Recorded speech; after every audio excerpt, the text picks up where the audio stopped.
हजरत शाह हुसैन लाहौरी 1539 ਨੂੰ ਟਕਸਾਲੀ ਦਰਵਾਜ਼ਾ ਲਾਹੌਰ ਵਿੱਚ ਸ਼ੇਖ ਉਸਮਾਨ ਦੇ ਘਰ ਪੈਦਾ ਹੋਏ। ਆਪ ਦੇ ਦਾਦਾ ਕਲਜਸ ਰਾਏ ਹਿੰਦੂਆਂ ਮੁਸਲਮਾਨ ਹੋਏ ਸਨ। ਆਪ ਦੇ ਵਾਲਿਦ ਸ਼ੇਖ ਉਸਮਾਨ ਖੱਡੀ ਦਾ ਕੰਮ ਕਰਦੇ ਸਨ। शाह हुसैन ने मुढ़ली तालीम घर विच ही हासिल की।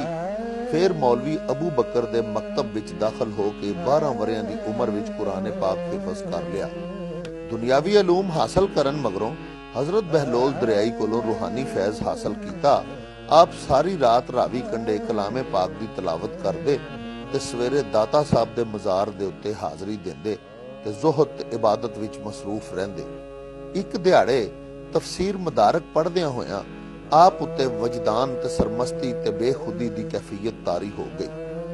सरमस्ती दा ए अरसा 5 वरियां ते मुहीत रहा। इस दौरान आप दी मुलाकात माधो लाल हुसैन नाम दे एक नौजवान दे नाल होई, जेड़ा आप दियां करामतां वेख के ते आप दा मुरीद हो गया ते आप जी दे हत्थां दे उत्ते इस्लाम कबूल कर लिया। शाह हुसैन ने 1599 ਨੂੰ इंतकाल फरमाया ते उन्हां मगरों माधो लाल हुसैन गद्दी नशीन होया।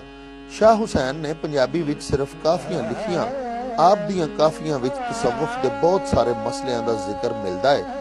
आप मौसीकी दे माहिर सन। इस पारों आप दियां काफियां विच मौसीकी कुट-कुट के भरी होई है।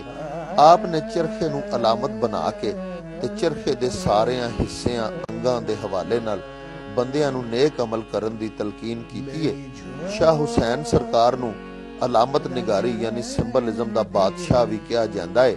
आप दियां काफियां विच अलामतां दा बड़ा ही खूबसूरत वरतारा मिलदा है। इस तो अड सोच ते गुदाज, हिजर ते फिराक ते आजजी ते निमानगी ते मत दियां गल्लां आप दे कलाम दे खास मौजूआत ने।